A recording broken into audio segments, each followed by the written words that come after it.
maqaa walitti fuune sabummaa fakkaanne garuu haqni keessa hin jiru sirnaas daganne ati maqaan Oromoo jettaa ani ilma Harargee garaan keenya tokko miti miira keenyaa sarge siyaasaan nu qoqqooddee dhugaa fakkeessite soba istaayila gootee ilmaan abbaa tokko ta'uu maaliif dagatte akkuma afaan tokko dubbannu hin beeknu akka hafuura tokko qabnu kan argaa jirru maal ta'uu baatus kan dhageenyu irraa barachuu hin dadhabnu soba haaree ofirratti hin leellifnu maaf facaane biyyarraa maaf facaane maaliif du'e sabni kan biyya qaba jenne lafarra hin jiru bahanii gandaa wal nyaachuuf saba tokko jenne sobaaf jedhanii kun waan hin fakkaanne namni birmaduu akka gabraa tahee namni falmu dhiigasaa akka samii faca'ee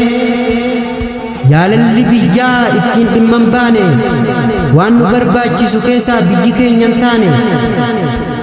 biyyi keenya irratti gattaa'uu dadhabnee rasaasa biyyaan baamnee qaatamni dhume biyya keessaa wal nyaachuu wal shakkuuf qophoofnee maaf facaaneree of duuba deebinee abjuun keenya dhugumaa akka ta'u hin beekne ciniinnattee keessa ciisu wayyaa garuu of gatuun nuun hin malle beelaan du'uu wayyaa du'anii of dagachuutu caale of beekuun injifannoo jalqabaati kan si sobu afaaniin siif tolee garuu garaansaa rakkina kee hin hubanne of danda'uu wal barsiisi kun abjuu kee ifatti baasa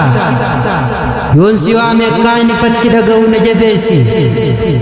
hin kofalchiisi yeroo miidhama keessa jirtu hin boo'uun fakkaati yeroo onneen koo gubatu akka farda luugamee akka dhagaa bakkaa bobba'uu didee siin arga sabni keessi eegaa jira sin jibbine saba keen dagatiin saba kee irraa hin fagaatin kan si hin dhageenye guyyaa tokko sirraa hafee deema garuu kan si waliin rakkate boru si waliin gammada ala hin barbaadin ibni kee garaa kee keessa jira yaa saba koo rakkoo kee nan dhagaya gubatee onneen kee boo'a ijji kee beela keessaa sodaa keessa garuu sin galte hin jenne hin danda'amne dhiphina kee qalbii kiyya keessa galchee yoo ati rafte ansi waliin dukkana keessa ciisa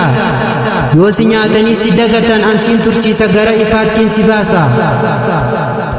rakkina kee garaa koo keessatti ol fuudheen baaddee jabaachuu kee irraa of barsiise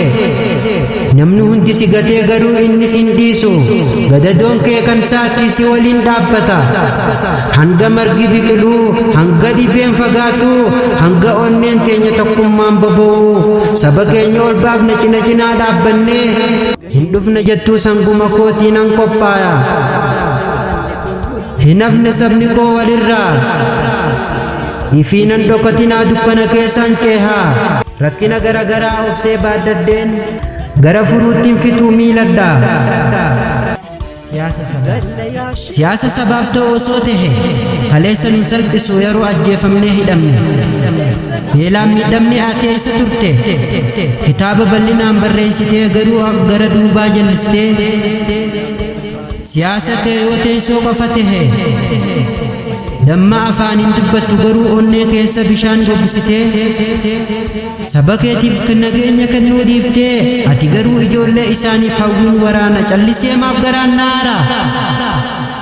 osoo qalbiidhaan nu dhageeffatta ta'e of jala nu ofta waliin dhaabbanna turre ummata hin dorsiin sabni sodaan hin bulu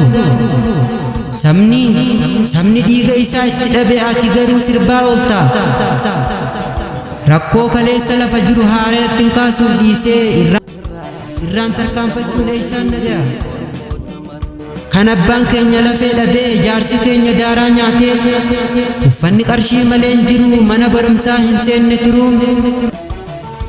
kan yeroo sarragaa turte yoo ta'e afaaniin gororuun siyaasa sabaa irraa nageenyi hin dhalatu hammam yoo fagaatees dantaan sabaan dhokatu afaan haasawiteef afaaniin rakkoo dhalchitu afaanii naasoftee afaanii rakkoo dhalchitu furmaata lafa jiru irraan tarkaanfattee qilleensarra yaadaan balaliitu somni isaa lafee hin qabatu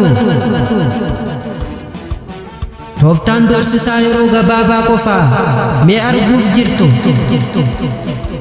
siyaasa sabaaf ta'uu barbaadde garaa isaanii seeni bakka isaan rakkatan deemi dubbii isaanii dhagaye dina isaanii furmaata ta'e akkasitti si dhagayu si eeguuf si waliin dhaabbata haala kanaan rakkumaa dhalata in keenya kallattii irraa hin maqu siyaasni sabaaf hin taane sabarratti hin ijaaramu